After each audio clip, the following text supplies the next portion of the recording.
tempat pipis yang tadi. Karena kalau memang air yang pada dasarnya hukumnya kalau airnya tidak mengalir jangan dipakai karena ada kemungkinan dia bisa kena BV dan candidiasis tadi. Ember yang tadi di SPBU itu udah pasti ada jamur-jamurnya dan bakteri-bakteri yang kita nggak inginkan kan. Jadi jangan sampai kena dari cebok di tempat yang tidak pas ya. Makanya kadang-kadang perempuan kan lebih senang pakai ada semprotan gitu kan, agak bisa diarahkan.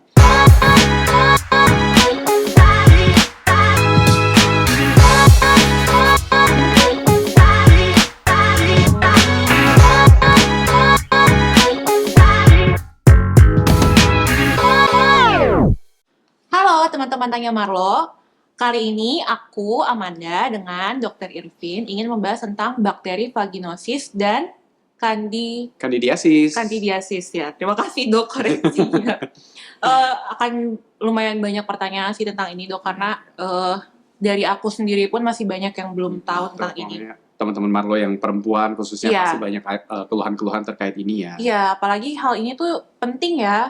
Dan kadang tuh kita suka ngerasa ada beberapa gejala, tapi kita nggak tahu ini namanya apa. Sampai tadi aja kan aku nggak ngerti kan, ini tuh BV apa ya, candidiasis apa ya, cara bedainnya gimana ya, gitu. Dimulai dari pertanyaan pertama ya dok ya. Oke, siap. Oke, jadi pertanyaan pertama nih dok. Apa perbedaan bakteri vaginosis dan candidiasis dari sisi penyebab dan mekanismenya? Dari sisi penyebab dan mekanisme, mungkin tadi ya kita sepakat bahwa bakterial vaginosis kita singkat aja BV ya, biar agak lebih panjang ya. Udah tahu ya teman-teman ya, BV itu adalah bakterial vaginosis dan candidiasis ya. Jadi sebenarnya ini adalah masalah yang terutama sering terkena itu di perempuan. Tapi laki-laki juga sebenarnya bisa kena ya, oleh etiologi kuman penyebab tersebut ya. Cuman BV ini pada dasarnya ada ketidakseimbangan di vagina. Segala sesuatu yang sifatnya tidak seimbang kita bisa bilang itu BV. Akan tetapi ketidakseimbangnya ini seringkali ada terhubung dengan kuman tertentu, parasit dalam hal ini ya, yang kita sebut Trichomonas. Jadi bentuknya memang parasit lebih besar dari bakteri, lebih besar daripada virus gitu ya. Karena ada infeksi parasit ini tertentu, dia bisa nyebabin BV. Gejala yang paling sering apa? Keputihan. Candidiasis di sisi lain disebabkan oleh jamur gitu. Nah, jamur gejala yang paling sering apa? Juga keputihan. Nah, seringkali kan teman-teman yang cewek-cewek kan khususnya kan juga pokoknya cuma tahu keputihan. Tapi kita sebenarnya harus identifikasi sebenarnya penyebab keputihannya apa. Jadi bisa kita kasih treatment yang lebih terarah gitu. Nah, secara umum ya untuk bedainnya dari gejalanya. Kalau keputihannya mendadak banyak, kan keputihan pada perempuan itu normal. Kalau misalnya menjelang mens di masa-masa subur, kadang ada suka keluar keputihan sedikit. Nah, di pembalut gitu ya, itu wajar kalau jumlahnya tidak terlalu banyak. Tapi kalau jumlahnya banyak, Candida itu khasnya adalah warnanya putih susu, terus gatel luar biasa. Jadi mau garuk kemana-mana. Kadang-kadang udah digaruk sampai ke tepi-tepi selangkangan juga kalau memang basah, hygiene-nya kurang bisa sampai jamuran juga di selangkangan oleh Candida. Kemudian kalau memang BV, keputihannya cenderung lebih putih gitu ya. Tapi kadang-kadang dibilang di textbook itu adalah lebih berbau dan lebih berbusa. Tapi namanya udah dibawa kan kadang kita nggak bisa identifikasi ya. Pokoknya ya begitu, tapi keputihannya banyak. Lebih baik dicek untuk kita bisa diferensiasi apa dan kita bisa treatment lebih baik. Itu sih. Satu hal lagi adalah bahwa keputihan ini, meskipun dua-duanya adalah sebenarnya kita masukkan ke dalam infeksi menular seksual, dua-duanya bisa ditular dengan tidak non-seksual. Kan jamur tadi ya, mungkin seringkali yang terjadi adalah cebok di tempat misalnya SPBU lah gitu ya, ada ember yang tidak ada air mengalir. Nah, yang paling sering itu tertular dari sana. Karena pengen bersih, dia cebok, tapi dari air yang tidak mengalir di ember itu ada Candidanya gitu, atau ada Trichomonasnya. Di toilet umum yang kurang bersih itu kadang-kadang percikan-percikan bekas misalnya pipis atau ada cairan lendir itu bisa terkena secara non-seksual untuk si BV itu tadi juga. Tapi untuk kedua ini, baik BV maupun candidiasis ini dua-duanya termasuk IMS ke berarti? Termasuk kita golongkan sebagai IMS. Tapi ingat ya, IMS bukan berarti pasti seksual ya. Seksual bisa, tapi non-seksual tadi juga bisa. Kasus-kasus itu ya. Apa sih dok yang bikin selalu disalahartikan?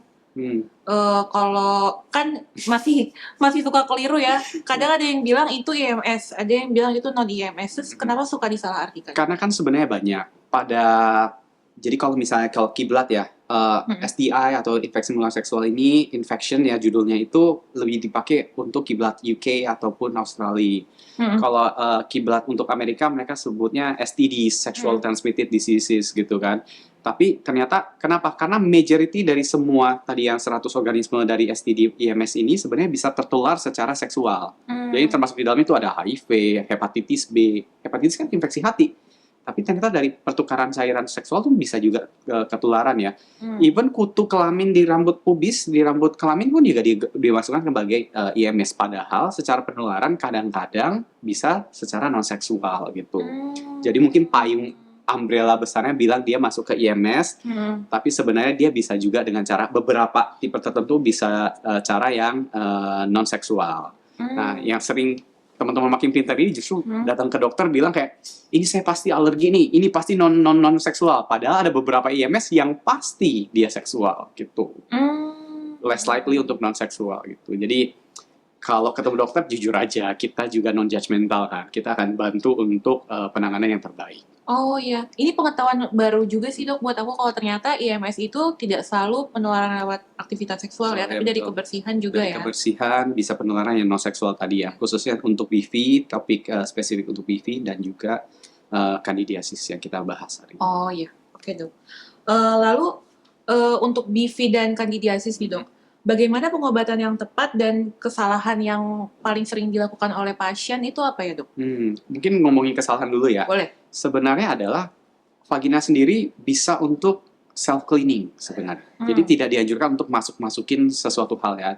Secara medis bahkan sabun sirih juga tidak disarankan gitu.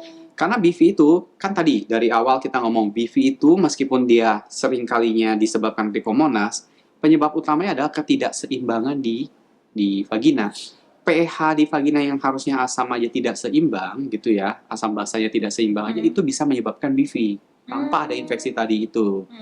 Normal di dalam vagina itu banyak lactobacillus, Yakult itu iklan Yakult gitu ya yang di normal tuh harusnya di vagina yang sehat lactobacillusnya banyak. Tapi ketika dia lactobacillusnya sedikit gitu ya karena kebiasaan tadi mencuci douching ya, entah pakai betadine, entah pakai sabun sirih, entah even cuman cebok-cebok sampai ke dalam maunya ekstra bersih, bisa menyebabkan BV atau ketidakseimbangan itu tadi. Itu poin pertama yang kita sering salah untuk miskonsepsi ya. Terus gimana dok kalau misalnya habis berhubungan atau habis ini kan harus dibersihin, nanti nggak rasanya bersih kok rasanya aneh gitu kan. Jadi lebih baik adalah pakai air biasa aja, cukup air biasa untuk dicuci, dikeringkan itu sebenarnya udah cukup. Nah penelitian lain karena tadi saya bilang bahwa secara normal lactobacillus harusnya banyak di dalam vagina, mereka kreatif dimandiin pakai Lactobe, dimandiin pakai Yakult gitu ya. Tapi sebenarnya penelitian yang benar itu bukan justru dibilas dengan seperti itu, tapi melainkan diminum. Dari usus, nanti lactobacillusnya akan membantu untuk produksi lactobacillus di dalam vagina. Oh, jadi dari dalam ya? Jadi dari dalam, bukan dari luar. Gitu. Itu mungkin cara yang lebih baik dibandingkan kita mencuci cebok dengan macam-macam dan maunya bersih malah nanti masalah baru lebih baik timbul. Jadi minum aja probiotik yang tadi supaya lactobacillus di vagina pH-nya bisa terjaga dengan baik gitu ya. Nah, secara penanganan ya ada dua cara. Pengobatannya dari dalam maupun dari luar. Dari dokter akan kasih obat-obat khusus untuk tadi ya, mentargetkan trichomonas, mentargetkan jamur untuk diminum pada waktu yang tertentu. Bisa single dose, bisa juga dalam waktu misalnya seminggu atau 2 minggu gitu ya. Kemudian di sisi lain adalah kadang-kadang ditambahkan dengan pesarium. Jadi dimasukin obat yang bentuknya kayak peluru tapi langsung masuk ke dalam vagina gitu untuk menyeimbangkan tadi pH-nya dikembalikan lagi, floranya dibalikan lagi, kuman-kuman yang tadi yang harusnya nggak ada pun dibasmi dengan terapi yang seperti itu. Cara pengobatannya sama ya dok, baik BV maupun kandidiasis? Obatnya mungkin beda, caranya mungkin mirip. Gitu. Obatnya akan beda ya, satu pengobatan untuk jamur, satu pengobatan untuk si trichomonasnya atau parasit itu tadi ya. Kalau dari segi kesalahan itu sama, maksudnya dari cara pembersihan vagina dengan cara yang salah, misalnya masih menggunakan obat atau tidak masih menggunakan dacing, itu bisa menyebabkan antara kedua itu ya, pokoknya kalau nggak BV, kandidiasis ya. Jadi yang mungkin tambahan satunya lagi adalah chlamydia atau gonorrhea juga bisa nyebabin gejalanya untuk tadi keputihan juga. Oh. Perempuan tahu-taunya datang kan rata-rata ini asimptomatik ya.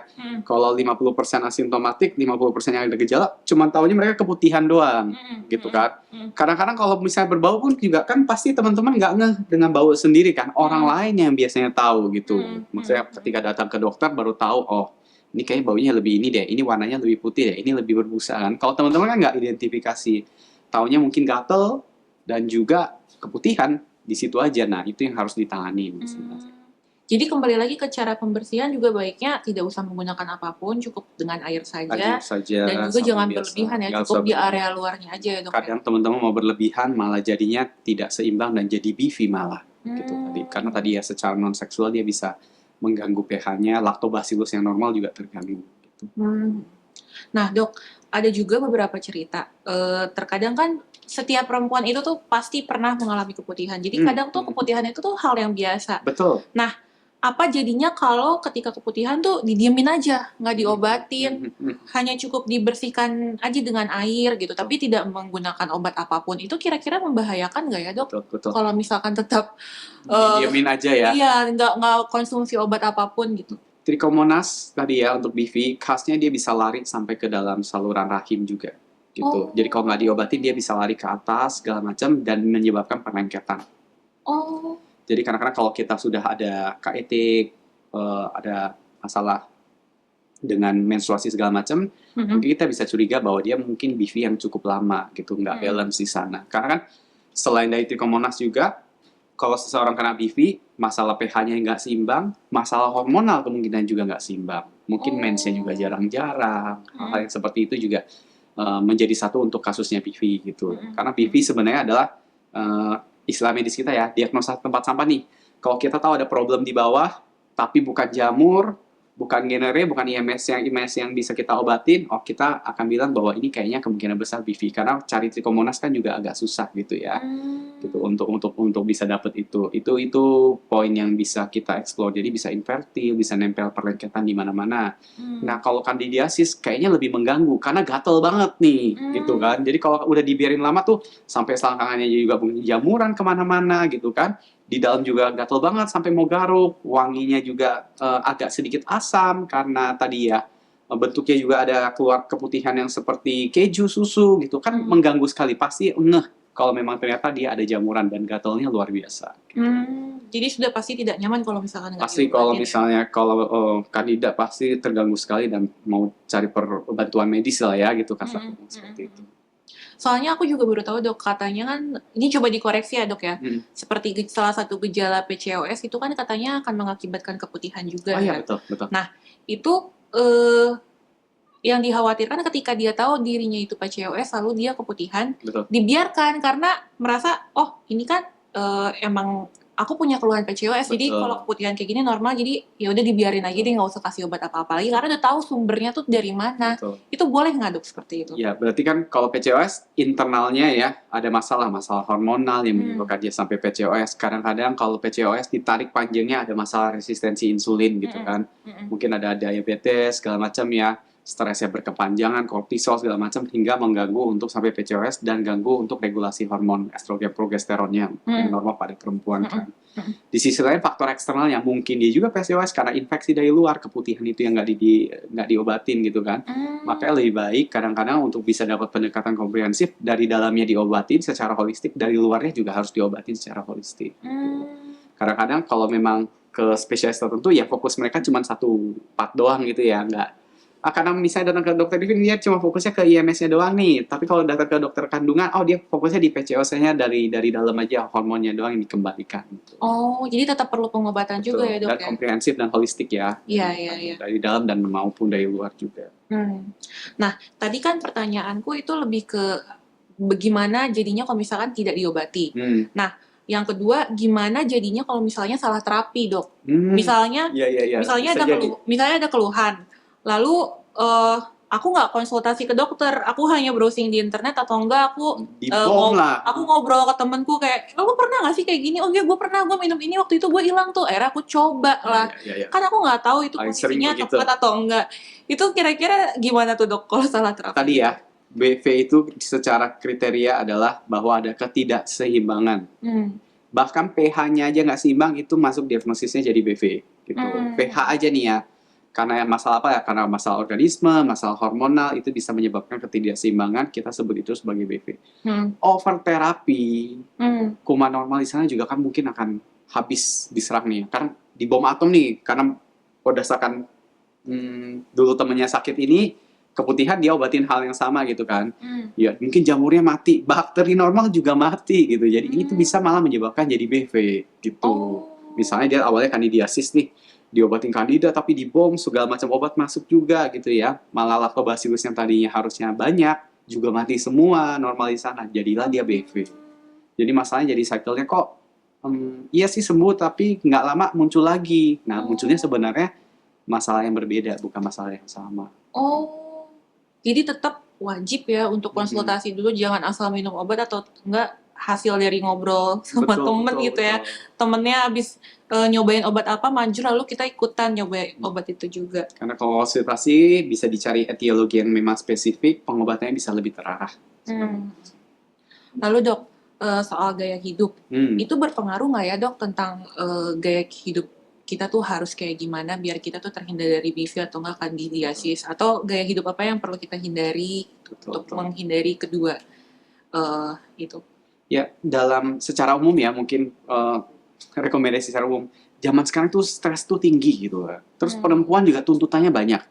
Kalau zaman dulu kan ya udah perempuan dianggap ya udah kamu di rumah aja atau kamu yang penting ngurus rumah dan masak. Sekarang perempuan suruh apa? Jaga anak. Iya, cari uang. Iya, gitu kan. Jadi semuanya tuh merangkap-rangkap gitu kan. Tuntutan ke cewek ini jauh lebih tinggi sehingga stres faktor juga sangat besar gitu. Gangguan hormon sekarang sangat tinggi loh. PCOS itu sekarang PCOS sama brown cyst, kista coklat itu sangat wajar terjadi. Keputihan itu juga wajar gitu ya. Kalau kita tanya orang di jalan, mungkin tanya perempuan-perempuan yang mungkin wanita karir segala macam, tanya hal yang sederhana aja, menstruasi kamu lancar nggak? Bisa jadi dari responden kamu banyak yang nggak lancar. Dan dengan atau disertai keputihan dan enggak gitu. Sering kayak gitu. Karena itu stresnya tinggi, minum juga kadang kurang karena aku kerja nih, minum air putih kurang aja aku karena kalau aku minum aku PPVC terus ribet dok. Kalau memang aku kerja aku berdiri terus jadi pramugari kayak jadi front desk misalnya gitu kan, hal seperti itu aja sudah bisa mengganggu keseimbangan dari tadi ya dari pH vagina dan bisa menyebabkan BV, dan implikasi besarnya itu juga bisa sampai ke macam-macam ya. Infertil tadi, mensnya nggak datang tepat waktu, muka juga jadi jerawatan, itu semua sebenarnya adalah tanda gejala yang sebenarnya jadi satu cycle gitu. Nah di sisi lain adalah hal-hal yang sederhana supaya pH di bawah juga aman. Pertama, treatmentnya ya, tiap kali pipis, ya biasa aja dicebok seperti biasa, arah ceboknya depan ke belakang, supaya nggak ada infeksi dari belakang ke depan ya. Jadi nggak boleh belakang depan belakang gitu ya, harus depan ke belakang, dibersihkan dengan wajar aja, nggak perlu masukin produk-produk ke dalam terlalu berlebihan. Itu mungkin poin nomor pertama ya. Poin yang kedua, tempat pipis yang tadi. Karena kalau memang air yang pada dasarnya hukumnya, kalau airnya tidak mengalir, jangan dipakai. Karena ada kemungkinan dia bisa kena BV dan kandidiasis tadi. Ember yang tadi di SPBU itu udah pasti ada jamur-jamurnya dan bakteri-bakteri yang kita nggak inginkan kan. Jadi jangan sampai kena dari cebok di tempat yang tidak pas ya. Makanya kadang-kadang perempuan kan lebih senang pakai ada semprotan gitu kan, agak bisa diarahkan. Ketiga, makan prebiotik probiotik. Kalau nggak suka makan kimchi, sayuran-sayuran misalnya gitu ya, makan sayur buah aja ya. Mau mentah, mau enggak, better sih. Kalau mau lebih aman yang matang ya. Tapi kalau probiotik lebih banyak di sayur-sayur dan lebih mentah. Jadi kayak cewek-cewek lebih suka ya sambil diet, makan salad, makan buah, itu bisa bantu supaya tadi organisme-organisme probiotik di dalam usus kita bagus, di vagina juga bagus. Jadi kita terrefleksi di dua tempat itu. Jadi mungkin itu rekomendasi sederhana, minum air harus cukup karena dia bisa pembersihan alami, dan tidur juga harus cukup. Oh, tidur juga berpengaruh ya dok ya? Dari masalah stres, nutrisi, sampai istirahat, itu ngaruh semua ya terrefleksikan ke organ intim perempuan ya. Untuk poin nomor 2 tadi dok, cara pembersihan. Misalkan kita ada di situasi yang dimana kita nggak ada pilihan nih, misalnya lagi di SPBU, lalu hanya ada ember. Itu lebih baik kita, apabila memungkinkan, itu lebih baik kita langsung dari kerannya aja, atau kalau kita tidak menggunakan air, mungkin kita sedia tisu basah atau tisu kering, itu gimana dok baiknya? Betul. Itu seperti yang dirimu sampaikan. Oh gitu ya? Jadi itu udah cara paling benar. Ini jalan ninja yang paling bagus ya. Kalau bisa langsung dari sumber air yang mengalir, karena air yang mengalir itu lebih less kontaminan gitu kan. Karena kita nggak bisa jaga betul ya. Habis itu kita bisa lap kering. Kalau memang nggak ada ya memang dengan tisu. Itu lebih baik dibandingkan terpaksanya pakai air yang tidak mengalir tadi. Jadi rule of thumb itu sebenarnya air yang nggak mengalir biasanya tumbuh banyak jamur di sana. Jadi untuk teman-teman perempuan harus selalu standby ya, tisu basah dan tisu kering untuk berada di situasi-situasi yang tidak ada air mengalir gitu. Nah dok, tadi kan juga salah satu pemicu munculnya keputihan kan juga bisa jadi dari pikiran ya. Tapi kan kadang kita tidak bisa mengontrol kita untuk tidak bisa stres gitu kan. Itu sulitnya ya, tuntutan zaman sekarang gitu ya. Iya. Betul. Nah khawatirnya kan kita jadinya tidak bisa agak sulit nih menghindari untuk kita tidak keputihan gitu, karena kita tidak bisa mengontrol stres kita kan. Nah, yang dikhawatirkan ketika kita keputihan jadi sering mengkonsumsi obat gitu kan dok. Itu kira-kira nggak apa-apa dok? Kalau tadi ya, kalau konsumsi obatnya berlebihan, gangguannya juga bisa gangguan prebiotik, makrobiota yang khusus juga terganggu. Biasanya ke vagina juga terefleksi gitu ya. Mungkin aku bisa cerita kasus biar kita bisa lebih relate ya. Jadi ada perempuan karena dia eksekutif muda segala macam, dia harus diet, tuntutan dia diet. Padahal dia udah kurus, tapi dia tetap diet. Saking dietnya makanya terlalu sedikit ya, telur cuma 2 rebus, 2 telur rebus ya. Itu ditambahin salad tiap kali dia makan. Kalau ditanya makan bagus nggak? Iya, saya makan 3 kali kok dok. Tapi makanya benar-benar pas ditelaah tuh sedikit gitu, ya kan? Gangguan hormonal langsung dia keluar jerawat. Jadi kulitnya tidak segar, terus banyak beruntusan. Hal yang sederhana udah bisa dilihat kan, gitu kan. Datanglah ke dokter kandungan karena pikir menstruasinya tidak datang gitu ya. Dan dia ada keluhan juga dengan keputihan. Dokternya 1, 2, 3, ya udah kita kasih ini aja obat jerawat gitu. Jadi kan kayaknya kacamatanya agak sedikit narrow, padahal harusnya pendekatan kita cukup holistik ya. Mungkin perbaiki hormonal, makanannya dibalikin dulu, bagus atau enggak. Tambah minyak-minyak yang bagus, misalnya EPO, Evening Primrose Oil, atau misalnya makan yang lebih banyak, omega 3 gitu ya, ikan lebih banyak, kemudian misalnya kita tambahin chia seed zaman sekarang. Kamu mau diet boleh, chia seednya dibanyakin, proteinnya ditambah dada ayam gitu. Jadi makro dan mikronutriennya juga cukup bagus gitu ya.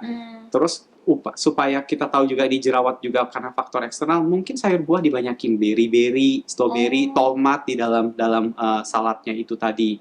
Dan meskipun tadi makan salad 3 kali, ya mungkin makan saladnya 1 kali atau 2 kali. Harus ada makan whole meal zaman sekarang yang lebih utuh, yang ada karbonya, yang lebih balance, supaya dia bisa kembaliin fungsi tadi ususnya dengan lebih baik. Jadi tanpa kita makan kimchi dan Yakult pun harusnya udah bisa normal gitu ya. Tapi kalau emang dirasa butuh dan mau ditambahkan yang tadi probiotik, silahkan. Itu memang secara riset juga membuktikan bahwa kalau usus kita sehat, vaginanya juga pasti sehat. Oh, jadi kembali lagi ke pola makannya juga ya dok ya? Pola makan, istirahatnya gitu ya. Dan kadang-kadang kalau memang ininya udah kita coba makronya udah kita beresin nih, masalah tidur, makannya kok masih ada juga, udah kita obatin juga BV-nya gitu ya.